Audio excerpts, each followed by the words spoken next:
Welcome friends. आज हम बात करने वाले हैं पार्ट ऑफ स्पीच के बारे में। तो पार्ट ऑफ स्पीच क्या है? पार्ट ऑफ स्पीच को हमें सीखना कैसे है? पार्ट ऑफ स्पीच कितने टाइप्स के होते हैं, उसे सीखना कैसे है? कई सारे बच्चे पार्ट ऑफ स्पीच ओ 8 टाइप्स के होते हैं ये सोचकर ही उसको थोड़े से घबरा जाते हैं कि कैसे पढ़े, पढ़ाई करे, क्या नहीं। इसके लिए आपको कोई टेंशन लेने की कोई ज़रूरत नहीं है। आप बस हमारे इस वीडियो को एंड तक देखिए। तो हम आज सीखेंगे पार्ट ऑफ स्पीच के बारे में। पार्ट ऑफ स्पीच यानी क्या?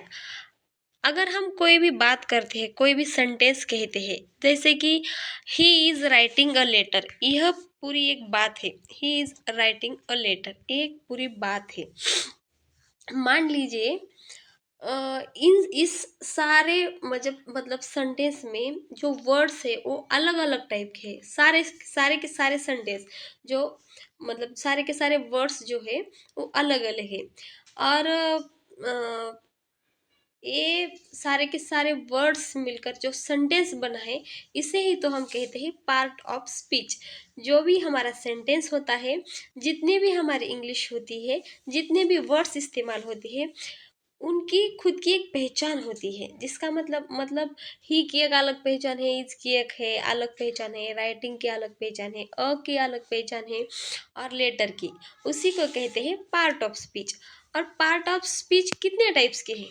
पार्ट ऑफ स्पीच 8 टाइप्स के हैं। अगर कोई आपको पूछे कि पार्ट ऑफ स्पीच कितने टाइप के, तो आपके मुंह से ऐसे आ जाना चाहिए: noun, pronoun, adjective, verb, adverb, preposition, conjunction और इंट्राजेक्शन। इसका मतलब ये है कि आपको वो मुंह जबानी कोई पूछो तो आपके मुंह से ऐसे निकल जाना चाहिए। इसे पार्ट ऑफ स्पीच 8 टाइप के होते हैं। इसी से हमारी इंग्लिश बनेगी। अगर ये वर्ड्स पार्ट ऑफ स्पीच नहीं है तो हमारी इंग्लिश बन नहीं सकती। या अगर इंग्लिश बनेगी तो इसके बगैर अगर इंग्लिश बनेगी तो कोई भी नहीं समझ सकता। अगर इसको लेकर हम इंग्लिश बनाएंगे तो वो बनेगी हमारी परफेक्ट इंग्लिश।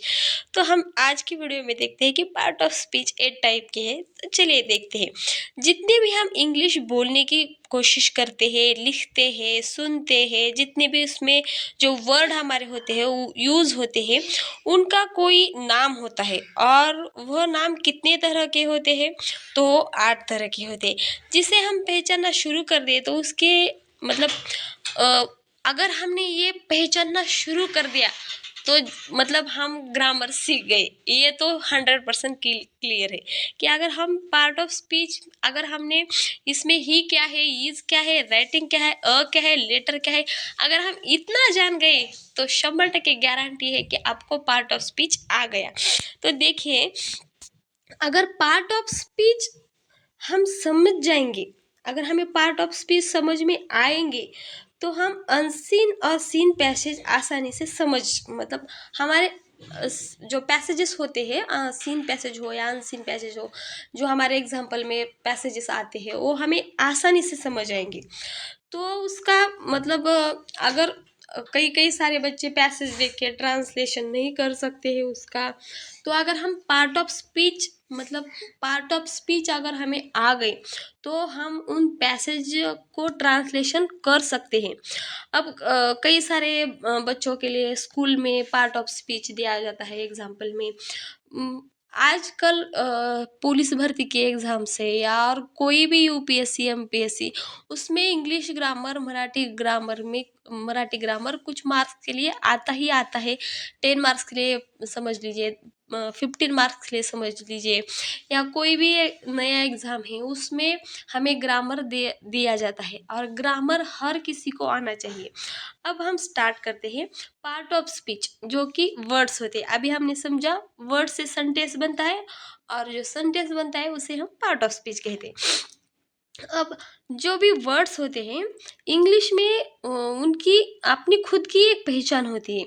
अब वो कितने कितने तरह के होते हैं वर्ड्स, आज तक हमने सिर्फ देखा गया, अगर कोई सेंटेंस बना है, अगर कोई भी सेंटेंस बना है, मान लीजिए ही प्ले क्रिकेट है, या ही ईट मैंगो है। जैसे कि ही ईट mango, he eat a mango, तो हमने सिर्फ आज तक यह पढ़ा है कि इसमें सब्जेक्ट होता है, वर्ब होता है और ऑब्जेक्ट होता है। ये सभी को पता है। इन मतलब इन 3 चीज़ों को बताना है तो अगर ये 3 चीज़ें हैं तो हमारा सेंटेंस कंप्लीट है। आज तक सिर्फ हमने ये जाना है, लेकिन ऐसा नहीं होता है। सब्जेक्ट मतलब इन 3 चीज़ों से हमारा सेंटेंस नहीं बनता। सेंटेंस बनाने के लिए हमें पार्ट ऑफ स्पीच की आवश्यकता होती है। हम देखते हैं, हम जब भी कभी वर्ड्स को पढ़ते हैं तो वो वर्ड्स पार्ट ऑफ स्पीच में से ही होते हैं। नाउन होगा, प्रोनाउन होगा, कंजक्ट नाउन होगा, प्रोनाउन होगा, एडजेक्टिव होगा, एडवर्ब होगा, वर्ब होगा, प्रीपोजिशन होगा, इंटरजेक्शन होगा या कंजक्शन होगा। इनके बगैर हमारी इंग्लिश हो नहीं सकती और इनके बगैर हमारा सेंटेंस बन नहीं सकता।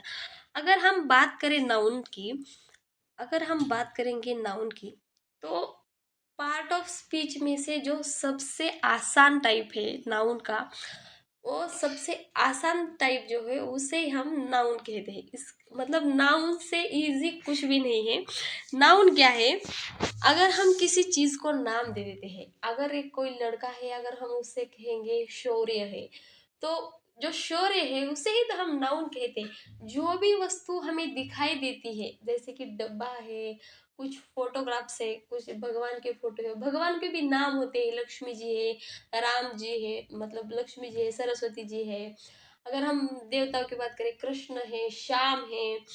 मगर हम जिससे मतलब हमें जो दिखाई दे रहा है उसे अगर हमने नाम रख दिया तो उसे नाउन कहा जाता है। नाउन हम किसी जगह को नाम दे सकते हैं। नाउन स्कूल को नाम दिया जा सकता है, कॉलेज को, सिटी को। पेंसिल है, हमारे पेन है, जितनी भी वस्तु है, मतलब हम आंखों से देख रहे हैं, हाथों से छू रहे हैं, महसूस कर रहे हैं, उससे उससे जो हम वर्ड्स यूज करते हैं उसके लिए, उसे ही तो नाउन कहा जाता है। सबसे मतलब ये इजी है। तो अब हम देखते हैं प्रोनाउंस को। तो प्रोनाउन क्या है? प्रोनाउन प्रोनाउन भी बहुत ही आसान है। तो प्रोनाउन क्या है? जो शब्द नाउन के बदले यूज होता है। मतलब जैसे कि राधा है, राधा खा रही है और श्याम जा रहा है। देखिए प्रोनाउंस, अब राधा खा रही है और श्याम जा रहा है, तो राधा क्या कर रही है? जा रही मतलब राधा के बदले हम क्या यूज कर सकते हैं? शी। श्याम के बदले क्या यूज कर सकते हैं? ही। अब इट यूज कर सकते हैं, दिस यूज कर सकते हैं, दैट, हिम। ये सब क्या है? ये सब प्रोनाउन ही थी। मतलब नाम के बदले हमें अगर किसी मतलब लड़की का नाम नहीं लिखना है तो हम उसके बदले शी लिख सकते हैं। अगर हमें किसी लड़के का नाम नहीं लिखना है तो उसके बदले हम ही लिख सकते हैं। कुछ वस्तु है उसके बदले हम, अगर उस वस्तु का हमें नाम नहीं लिखना है तो उसके बदले हम इट लिख सकते हैं, दैट। ये प्रोनाउन भी बहुत ही इजी है। अगर आपने मतलब किसी अगर हमें नाम नहीं लिखना है तो उसके बदले जो लिखा जाता है उसे ही प्रोनाउन कहते हैं। ये भी बहुत इजी है। अब हम देखते हैं वर्ब के बारे में कि वर्ब्स क्या होते हैं। जैसे कि मैंने आपको बताया नाउन बहुत ही आसान टाइप है, उससे भी आसान वर्ब है। उससे भी आसान वर्ब क्या है? वर्ब क्या होता है? ये क्रिया है, एक्शन है। मतलब देखिए हम सुबह से लेकर रात तक, सोने तक जो कुछ भी करते हैं उसे ही तो वर्ब्स कहा जाता है। बच्चे बहुत कंफ्यूज होते हैं कि वर्ब्स मतलब वर्ब्स को लेके बहुत कंफ्यूज होते हैं। बिल्कुल भी कंफ्यूजन होने की कोई आवश्यकता नहीं है। सुबह से लेकर शाम तक मतलब जो भी हम काम करते हैं उस सबको वर्ब्स कहा जाता है। जैसे कि हम सुबह उठकर अपना सेल फोन देख रहे हैं तो क्या करें? वॉच कर रहे हैं, इसे वर्ब कहा जाता है। लेकिन देखिए अगर हम उठकर टी या कॉफी पी ले तो क्या करें? हम पी रहे मतलब ड्रिंक, ये भी एक वर्ब है। अगर हम वॉक के लिए, कई सारे लोग उठकर वॉकिंग के लिए जाते हैं तो वो वॉक कर रहे हैं तो क्या करें? वो वॉक क्या है? वर्ब है। अब हम रात को लीजिए, रात को क्या करते हैं? सोते हैं तो क्या? स्लीप। तो स्लीप क्या है? वर्ब है। सुबह से लेकर शाम तक जितने भी हम एक्शंस करते हैं, क्रिया करते हैं, उस क्रिया को तो वर्ब्स कहा जाता है। वर्ब्स भी बहुत ही आसान है। अब वर्ब्स के लिए टेंशन लेने की कोई आवश्यकता नहीं। अगला जो हमारा टाइप है उसे हम कहेंगे एडवर्ब। तो देखते हैं एडवर्ब क्या है। मतलब एडवर्ब जो होता है वो वर्ब की विशेषता बताता है, उसे कहते हैं एडवर्ब। जो ऐसे सारे वर्ड्स जिनके लास्ट में यलवा आता है। तो आंखें बंद कर समझ लीजिए कि वो एडवर्ब है। जैसे कि स्लोली है, मतलब फास्टली है हमारा, मतलब अगर किसी वर्ड के सामने यल लगा दिया जाए तो उसे हमें आंखें बंद कर कर ये समझ आना चाहिए कि ये एडवर्ब है। आगे हम देखते हैं एडजेक्टिव।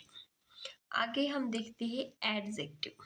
ठीक है, जो नाउन की विशेषता बताता है, जैसे कि गुड है, बैड है, एंग्री, गर्ल। मतलब अगर किसी गर्ल की बात कर मतलब अगर हम किसी गर्ल के बारे में बात कर ले तो गर्ल, गर्ल क्या है? गुड है।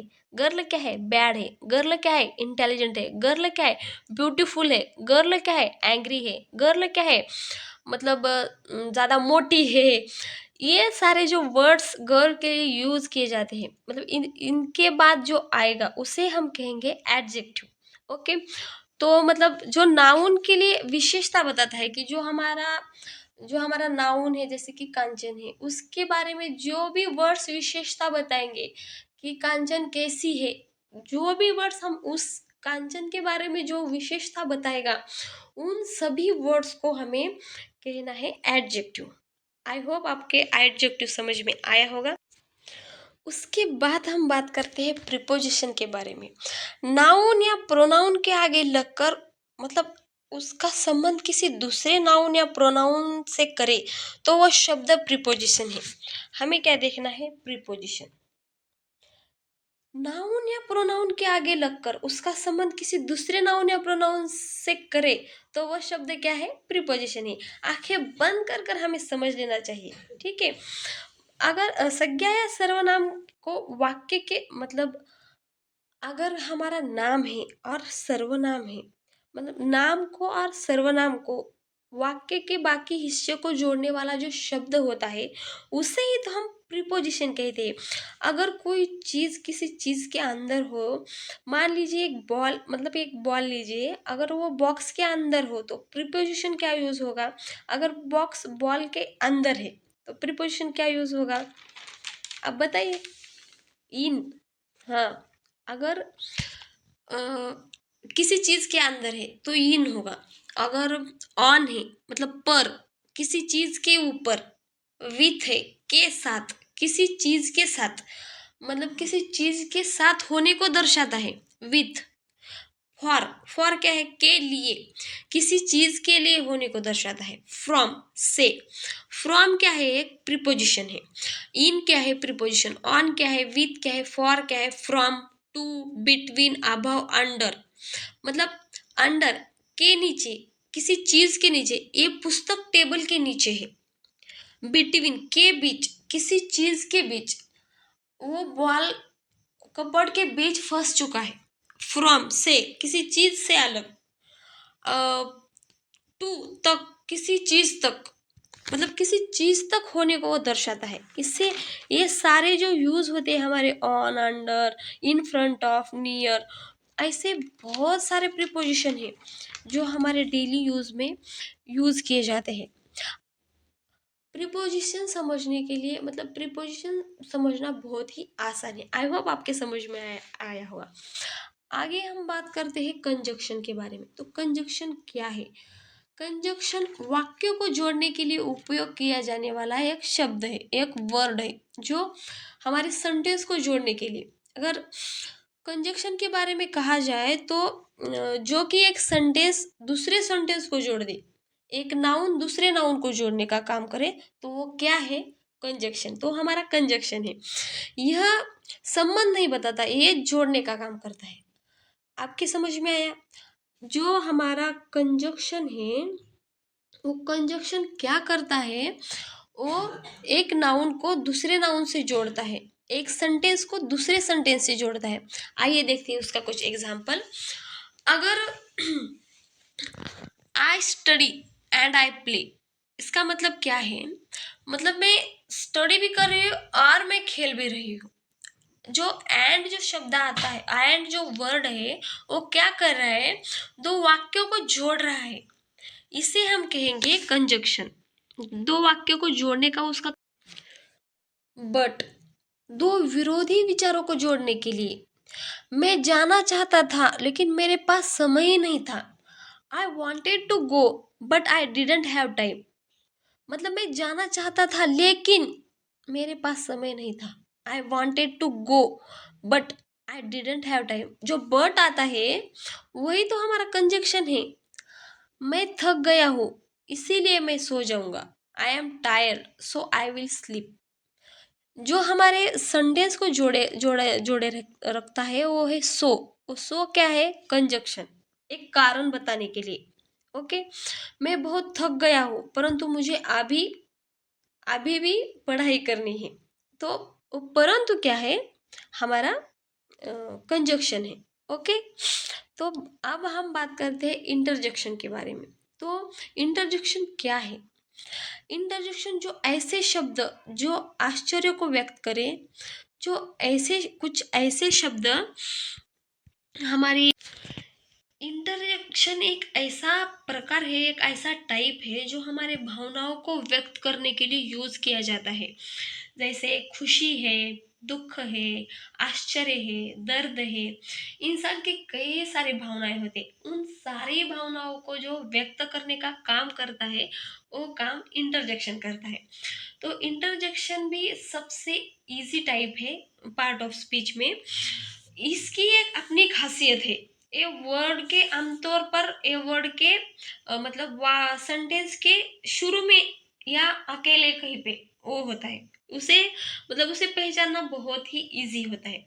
अब देखिए, ओह आश्चर्य के लिए भी और खुशी के लिए भी यूज होता है। जैसे आहा है खुशियाँ और हंसी के लिए, उफ है दर्द या आश्चर्य के लिए, ओहो आश्चर्य या खुशी के लिए, वाओ आश्चर्य के लिए, आउच दर्द के लिए, या खुशी और उत्साह के लिए। जो हमारे इंटरजेक्शन है, मतलब ये आह जो है वो किसके लिए यूज होता है? आप कमेंट करके बताइए। लेकिन देखते हैं कितने बच्चे आंसर दे सकते हैं। अब इंटरजेक्शन के बारे में अगर हम थोड़े एग्जाम्पल की बात करें तो, wow this is amazing, wow यह अद्भुत है। इसका मतलब वाव जो है हमारा वो इंटरजेक्शन है। Oh I am so happy to see your video, इसका मतलब मैं तुम्हारा वीडियो देख के बहुत खुश हूँ। ओह, तो वो जो है वो हमारा इंटरजेक्शन है। आह व्हाट अ ब्यूटीफुल व्यू, यह कितनी सुंदर दृश्य है, एक कितनी सुंदर दृश्य है। तो आह जो है वो हमारा इंटरजेक्शन है। ए आई गॉट द जॉब। अब अगर किसी को जॉब मिले तो वो खुशी कैसे अपनी व्यक्त करता है, ए आई मुझे नौकरी मिल गई। तो जो सेंटेंस के पहले आता है उसे हम क्या कहते हैं? सेंटेंस के एक मतलब सेंटेंस स्टार्ट होने से पहले जो आता है, ये, ओ, वाओ, आ, ओ, आउंच, वाओ, या, ऐसे जो वर्ड्स है उन्हें हम कहेंगे प्रीपोजिशन। तो प्रीपोजिशन भी बहुत आसान है, कंजक्शन भी बहुत आसान है, वर्ब एडजेक्टिव। तो आज के वीडियो में हमने देखा कि पार्ट ऑफ स्पीच क्या है, पार्ट ऑफ स्पीच के टाइप्स क्या है, उसे पढ़ना है और उसे कैसे पहचानना है। अगर कुछ अगर आपको वीडियो अच्छी लगी हो तो हमारे वीडियो को लाइक कीजिए, सब्सक्राइब कीजिए। धन्यवाद।